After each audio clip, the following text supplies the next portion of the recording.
네. 다음은 요즘 핫한 회사, 다시 이수 페타시스에 대해서 다시 한번 해보겠습니다. 이수 페타시스에 대해서 다시 공시가 났습니다. 주주 배정 유증을 할 건데, 일정은 모르겠다. 추후로 연기한다라고 나와 있습니다. 공시 내용을 가져와 봤는데요.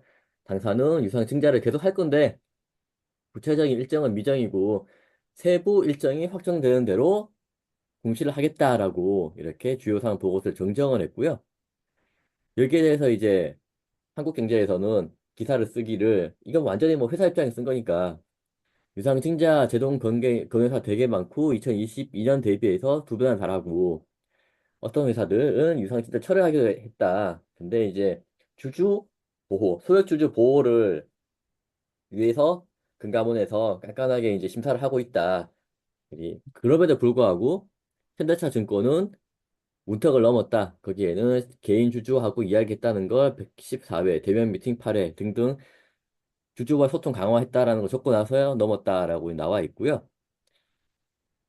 여기에 대해서 이제 홍익대학교 교수님은 현금이 회사로 못 들어오는 문제가 있다.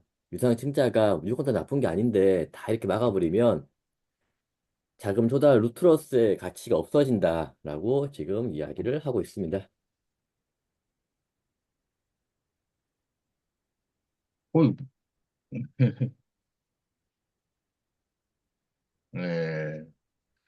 이수페타시스는 그나마 제가 봤을 때는 좀 나은 케이스죠. 이거 바로 직전에 여기 현대차 증권의 사례가 통과된 사례를 받았기 때문에 물론 이제 증권사들끼리 서로 이제 증권신고서 써준 팀들끼리 얘기를 뭐 주고받았을 수는 있었겠지만 근데 그런 건 좀 뭐 좀 쉽지 않을 것 같고 어찌됐건 공시로서 증권 효력 발생 이 떴고 그거를 혈액 발생 뜬 걸 보고 그 증권 신고서에서 뭐가 추가됐는지를 확인하면 되는 거니까 뭐 우선 답지가 나왔죠. 예, 사례 답지가 나왔기 때문에 이제 좀 이수페타시스 입장에서는 그렇게 그 답지에 맞춰서 물론 이제 의견 청취도 114회나 뭐 이 정도까지는 아니더라도 최소 뭐 몇 번 하겠다. 아니면 하다못해 이제 담당자들이 그 주주들한테 전화 온 것 자체도 다 카운팅을 하겠죠. 예, 다 카운팅을 할 거고, 회사 방문하는 것들도 다 카운팅을 할 거고.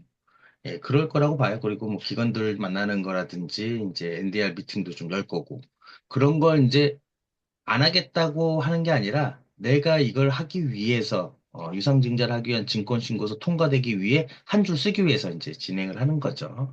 물론 이제 그러면서 이제 좀 소통도 좀 강화되는 거고 좋은 현상이라고 생각을 해요. 물론 이제 담당자 입장에서는 좀, 좀 힘든 일이 더 늘어난 거죠. 예, 일이 더 늘어난 거라고 보고 어찌됐건 회사는 일을 하려고 하는 거고 그 일을 하기 위해서는 돈이 필요한 거고 그 돈이 지금 없으니 그 주주 배정으로 좀 이제 당겨가지고 신사업을 진행하고 싶은 거죠.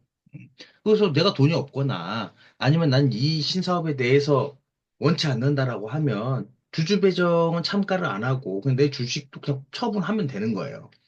근데 그게 아니고 뭐 나는 이 이수의 뼈를 파묻어야겠다. 이 이수가 뭐 전 세계를 휘어잡는 뭐 최고의 기업이 애플과 같은 최고의 기업인데 이 경영진들이 대먹지 못하고 생각을 잘못하고 이런 뭐 애들을 고쳐야겠다. 이런 생각이 싫으면 모르겠는데 투자자들의 입장으로서 내가 왜 투자했는지, 내가 이 회사에 대해서 왜 처음 투자하게 되는지 그냥 무지성으로 투자하신 경우도 있을 거고 뭐 그냥 그 HTML 차트를 보다가 계속 막 올라가는 그 뭐 그림이 좋아서 투자하는 사람도 있을 거고 아니면 진짜 이수페타시스의 그 뭐 기존 사업에 대해서 열정을 가지시고 시장성을 보고 투자한 사람도 있을 건데 이제 그런 거를 다시 한번 되짚어서 자신의 의사결정을 하시면 될 것 같아요. 뭐 무지성으로 반발만 하고 뭐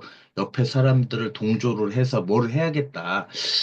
그런 거는 좀 옳지 않다라고 하기보다는 좀 사람마다의 성향이 좀 있긴 한데, 그건 투자자의 자세는 좀 아니다라고 생각을 해요. 이건 뭐 처음 전제를 깔고 얘기하시지만 개인적인 생각입니다. 뭐 하고 싶은 대로 하셔도 되는 겁니다. 하고 싶은 대로 하셔도 되는데 어찌됐건 담당자의 이들은 지극히 많이 들어간다. 그리고 회사의 입장에서는 강행 돌파다. 근데 다행히 좀 이런 경우도 좀 어차피 정정을 할 거기 때문에 이가 이스페사시스가 일정 미정으로 해가지고 백지로 공시를 냈고 일정이 어느 정도 이제 좀 한 100회 정도 채운 다음에 그때 돼서 이제 다시 일정 이사회를 하고 다시 정정해서 낼 거면 보통 그냥 저 같은 담당자였으면은 그냥 대충 일정을 쓰거든요. 한 달 있다가 다시 해가지고 이게 20일인가 그걸 겁니다. 한번 정정 맞으면 2주인가 20일에 또 써야 되기 때문에 그거 역산으로 계산해가지고 우선 일정을 넣고 어차피 또 정정을 해야 될 거기를 알기 때문에 그래도 그냥 숫자라도 그냥 그냥 습관성으로 이렇게 좀 할 텐데 아예 이거는 일정 자체를 좀 음, 쓰지 않고 백지로 이렇게 썼다는 건 좀 조금 실무를 하는 입장에서는 좀 의외인 면이 있습니다. 제가 보기에는 그렇습니다. 근데 저는 생각하는 게 이제 일정을 비워놓고 무기한 연기했다는 거는 나중에 취소를 하려는 그런 생각도 좀 있지 않을까라는 그런 생각도 해보고요. 취소를 할 걸 내포하고 있다는 걸 내포하고 있지 않냐라는 생각도 해보고요. 결국은 이제 주주들이 반대하는 이유는 주가 하락인데요. 말은 그렇게 하십니다. 뭐 이스페타시스가 2차 전지하고 바이오하고 전혀 상관이 없는데 왜 그쪽으로 하냐 하시는데 결국 주가 빠지기 때문에 반대를 하신 거고. 근데 주가는 회사에서 관리할 수 있는 대상이 아니거든요. 그렇다면 주주를 보호하는 게 우선이라 그러면 최대 주주가 주주 배정을 할 때, 주주 배정 유상 신자를 할 때 의무 참여하는 비율을 좀 법으로 만들어 놓는다든지 아니면 보호 회수를 걸어가지고 일정 기간을 못 팔게 한다든지 하는 것도 방법이 아닐까 생각을 합니다. 물론 이것도 경제적 의사결정의 자유를 침해하는 거기 때문에 문제는 있긴 한데 그런 식으로라도 루트를 만들어 주는 게 맞지 않냐라고 생각을 하고 있습니다. 저는요. 예.